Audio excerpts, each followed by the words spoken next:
Hello, my name is Laura Leon. This is my capstone research project. I chose to do mine on complementary and alternative medicine, also known as CAM. I'll probably refer to it as CAM for the rest of the presentation. So this is just an overview of what I'm going to be talking about. First will be an introduction to CAM if you're not familiar what it is. Next will be my research question that I would pose, the literature review, the research method I chose, my data collection process and analysis, and then finally the findings and concluding remarks about just the overall research in general. Okay, so those of you who are not familiar with CAM, this slide will kind of explain that. So from our textbook, Medical Sociology, complementary and alternative medicine is the use of treatments that are not commonly practiced by the medical profession. I realize this definition is kind of broad, so these are some examples of what CAM is. These treatments include visits to the chiropractor, faith healers, folk healers, acupuncture, homeopaths, naturopaths, and use of dietary supplements or aromatherapy. CAM is not limited to these treatments, but these are the most common forms of CAM. Throughout my research, I actually came across some other ones that I've never heard of, and I'll talk about that a little bit later. So this slide is just to continue what CAM is. I decided to add a few pictures so I could show you. The first one that you see is some needles sticking out of a woman. That's acupuncture, which is pretty common. People know what acupuncture is, but I'm just going to read a little bit of where it comes from. Acupuncture is an ancient Chinese technique of inserting fine needles into specific points in the body to ease pain and stimulate bodily functions. The next one is a picture of some essential oils, which is used for aromatherapy. And the next one is a picture of just some dietary supplements, which is something that I didn't really even consider CAM, but as you'll see later in the literature review, it's one of the most popular uses of CAM. So now we're getting to my research question. My research question is, what are the trends towards seeking alternative healing options in the West / US, specifically CAM, which is the same as alternative healing options, but just so that we're on the same page. The reason why I chose to pick this topic was because I've found recently, just on my social media alone, that there's a lot of people who are highly recommending alternative medicine. The most common ones I see is chiropractor visits and also the use of essential oils. And I always thought these things, I always considered chiropractor visits to be just regular medical visits, so that's something that I learned doing this research right off the bat, was chiropractor is actually considered part of CAM. However, essential oils, I also kind of just, oh, that's just little silly things, but as I've gone on and seen people testify about how, essential oils change their life, or essential oils are doing so much to help them with healing their asthma, or letting them sleep through the night, things like that. And so I just found it really interesting that for me, it seems that this is all very new, a new trend. Along with the chiropractor, I've seen a lot of moms talk about how they've actually taken their really young children, like 3 years old, to the chiropractor for symptoms that resembled like the cold, which I thought was really interesting. And the first time I saw it, I thought it was silly, and then a lot of other people were on their comments talking about, yes, I did this for my daughter and it worked for her, or I did this for my son and we go once a month and it really helps. And so I was very already interested in this topic, and then after doing our studies in the class, I noticed there's a whole chapter on CAM, and so I just wanted to pick something that resembled what we're learning in our class. And then I figured a potential contribution of research topic to this specific population is, I chose, you'll see later from my research, to be just with women, because that's what I seem to see on my social media is young mothers using CAM. And so I'm very interested in seeing like socioeconomics and religious beliefs and age be a factor in whether or not people are choosing CAM as an option. So to begin, we're going to go through my literature review, which was with 5 articles, to kind of just give me a better understanding of some of the trends that are already documented with CAM. The first article is Trends in Alternative Medicine Use in the United States from 1990 to 1997. The design of the study used nationally representative random household surveys. There was a total of about 1,500 adults in 1991, and that raised to about 2,055 in 1997, so there was a little bit of growth in those years. The main outcomes that this study measured was prevalence, estimated cost, and disclosure of alternative therapies to physicians. The study concluded that the use of at least one of 16 alternative therapies during the previous year increased from 33.8% in 1990 to 42.1% in 1997, which is a pretty good growth. The therapies that increased the most were herbal medicine, massage, and megavitamins. The most interesting finding of the study was estimated expenditures for the alternative medicine professional services increased from 45.2% between 1990 and 1997, which is an estimation of about $21.2 billion in 1997. I found that the most interesting part of all of this was that $12.2 billion was paid out of pocket, so that kind of eliminates wondering if CAM is used because it's cheaper, but it's likely that not all CAM treatments are covered by insurance, and so it's very interesting that people are willing to pay out of pocket for those services. The second article is Trends in Use of Complementary and Alternative Medicine by U.S. Adults in 1997-2002. So this is just kind of the next jump of years. The research methods were design comparison of 2 national surveys.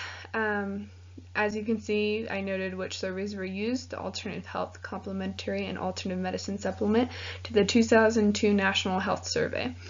The results of the study showed factors associated with highest rates of CAM users were age 40 to 64, female gender, and non-Black, non-Hispanic race, and annual incomes of $65,000 or higher.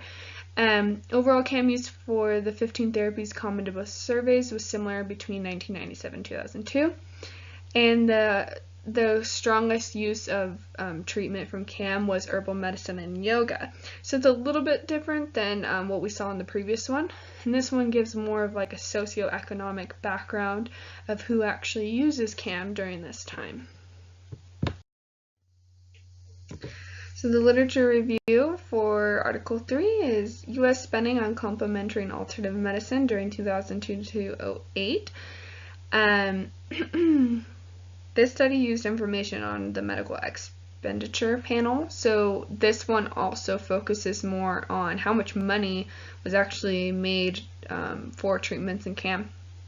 The study confirmed what other articles said, that CAM is usually paid out of pocket. However, some services are covered by insurance, such as chiropractor care, which is probably why I didn't even consider chiropractor care to be CAM, because I just figured it's covered by insurance. It's not really an alternative medicine, but it is considered part of CAM. So, however, spending on these services have come to a stall and have not seemed to rise in recent years. So it might be that the higher out-of-pocket responsibility may explain the lack of growth in recent years. So Article 4, the trend and pattern of urban supplement use in the United States. This is from 2002 to 2007. As mentioned in previous studies, herb use was the most used CAM service. This study used prevalence rates for herb and supplement use were compared using Wald-Chai square test to measure changes between years. The information was pulled from the National Health Interview. This study suggests that although urban supplement use is common, there seems to be a decline in its use rather than a rise in previous years. It is explained that the rate of urban supplement use dropped from 18.9% in 2002 to 17.9%, so not a huge drop, but there was enough drop that it was significant.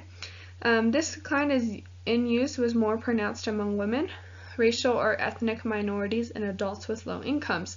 So that's also goes with the previous studies that most CAM users are females and have higher incomes. So this one's just showing that there's actually mostly a decline with lower incomes, which is also related probably to the other literature that you have to pay out of pocket for most of these services.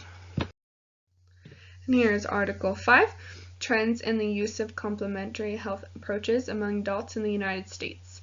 So this is a little quote from the researcher, and I'm just going to go ahead and read that out loud because I felt that she really summarized well the research that she did.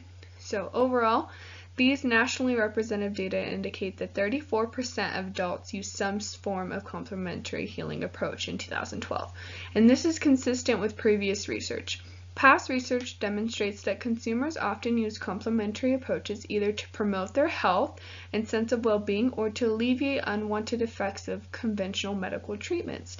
These approaches continue to be used mostly by adults who are younger, more educated, and of higher socioeconomic status.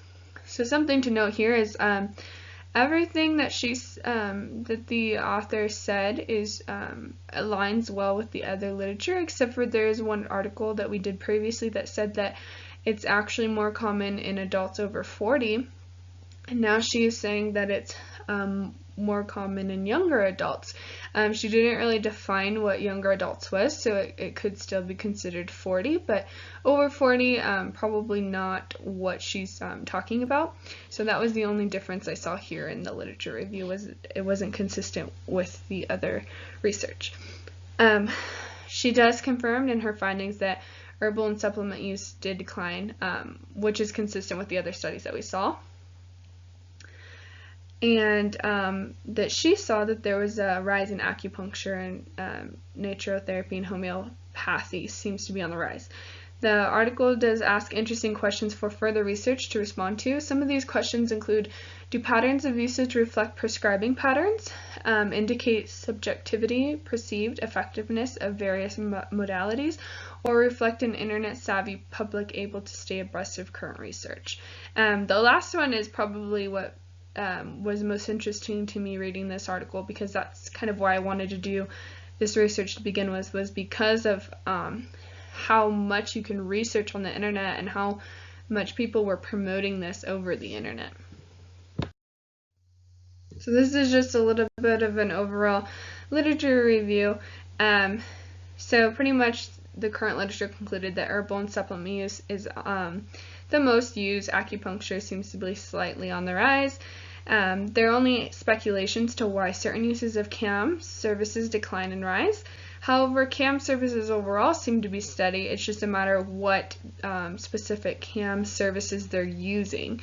The overall population that uses CAM services seems to be young, educated people with middle to upper class socioeconomic status. And this also lines up with the research on how much of these services are paid out of pocket, which would explain why people of lower socioeconomic status do not use CAM services as much as middle or higher economic status do. So for my project, my research methods, we did have to use qualitative research, so I decided to use a focus group, which they are effective in eliciting data on the cultural norms of a group and generating broad overviews of issues of concern to the cultural groups or subgroups represented. This was a great way to get explanatory information rather than just cut dry answers from a survey. So I used snowball sampling, which is known as train referral sampling. In this method, participants or informants with whom contact has already been made use their social networks to refer the researchers to other people who could potentially participate in or contribute to the study. So with research methods continued, I used my social network, Facebook. I'm part of a group with different ladies that discuss theology. They all claim to be Christian, and the ages vary from young adult to 60 plus, so there was a wide variety of age groups, and they were all female. The question I posed for discussion was, what is your position on complementary and alternative medicines such as acupuncture, homeopathy, naturopathy, essential oils, supplements, and even so far as faith healing? I'm interested if any of you use CAM, and why do you choose to use an alternative medicine rather than the traditional route of going to a medical doctor? I was able to continue to lead this discussion for the next 3 hours over our group discussion and ask additional questions. So I do want it to be noted that I didn't just ask an open-ended question and then let people answer for the next 3 hours. I was able to truly interact with the people in my focus group. I know that sounds kind of weird over a social network, but with the ability to be live and see people actually was helpful because it was a little bit difficult to just round up random sample of people. So this was the best way to get a good random sample of women and then ask them this question and interact with them. Some other things I want to know is just some limitations to my project. It was over social media, so there were benefits and how much I could get to sample, but also I wasn't able to have direct contact with these individuals, so that was a limitation. It also was only a 3-hour discussion, so some questions weren't answered all the way. And then for some reason I wasn't able to ask their socioeconomic status, so I didn't get that part noted in my research. So for my findings, the consensus was that CAM should not replace medical professionals, but supplement treatments. So it's similar to what I found in literature reviews, that most people use alternative medicine to supplement healing options that might actually be caused by professional medical treatment. So some of it, is using essential oils because they don't want to use a pill that the doctor prescribed because they feel it's more natural and safer for their body. With that being said, essential oils / aromatherapy was the most common used CAM treatment in the sample group, and it was like extremely high use compared to any of the other CAM uses. The second was visits to the chiropractor, which was also something that I had noticed, which is why I asked the research question to begin with. Overall, almost all the women agreed that their chosen treatment, whether it be from a medical professional or a source of CAM, had to align with biblical teachings, which some women explained why they would not use healing options that had to do with chakras or new age related healing. I found that really interesting because that was not something I found in any of my literature reviews or research when I was doing my literature review. So that was really cool to find that their religious background actually played a big role in why they used CAM and what CAM they used. Most of the women didn't have any problem using essential oils, but there was some they commented that certain companies do target or promote the way they use essential oils, like saying there's a forgiveness blend or different things that are like biblical teachings, that they wouldn't use that specific company because of the way they promote their treatments. But overall, essential oils were considered fine to use. Most were cautious about what they used because they did not want their form of healing to become an idol. They simply used what they used because they had experienced relief or improvement in their health. So I thought that was really interesting too, because there does seem to be a big trend in being healthy and organic, and so a lot of women noted that had to be kind of become an idol and obsession in their life, and so they only used CAM if it wasn't becoming obsessive behavior. So overall, like I said before, essential oils and chiropractor visits were the most commonly used in my research, which did align with my literature reviews. Something that came up unexpectedly, although my sample included women who professed their Christian faith, was how their answers truly reflected their religious beliefs. I think this suggests that more research should be done concerning how religious beliefs affect what type of treatment you can choose and why. And then another question that I believe could be answered is some further research in how much does financial reasons affect choosing CAM, because none of the women noted that they chose CAM because it was cheaper or because they had to pay out of pocket. There wasn't really any discussion on why they chose to use CAM financially. It was mostly just aligned with better treatment, overall health. They thought it helped supplement their already medical treatments that they have from like a regular medical professional. And so I think it'd be interesting to see not just how much is spent on CAM like we've seen in previous literature reviews, but how much does that affect whether women or men choose CAM. So so overall I think that this research project was really interesting, and I learned a lot from just the different types of CAM, and the overall trends seem to be that essential oils are on the rise rather than just vitamin supplements that have been on the rise previously. So I think that was a good contribution to this research, was that, it is now 2017, so possibly more peer-reviewed journal articles in the future are going to reflect what I found today, is that essential oils are the most used, and possibly further research can look into how faith integration or your personal religious beliefs affect what you choose.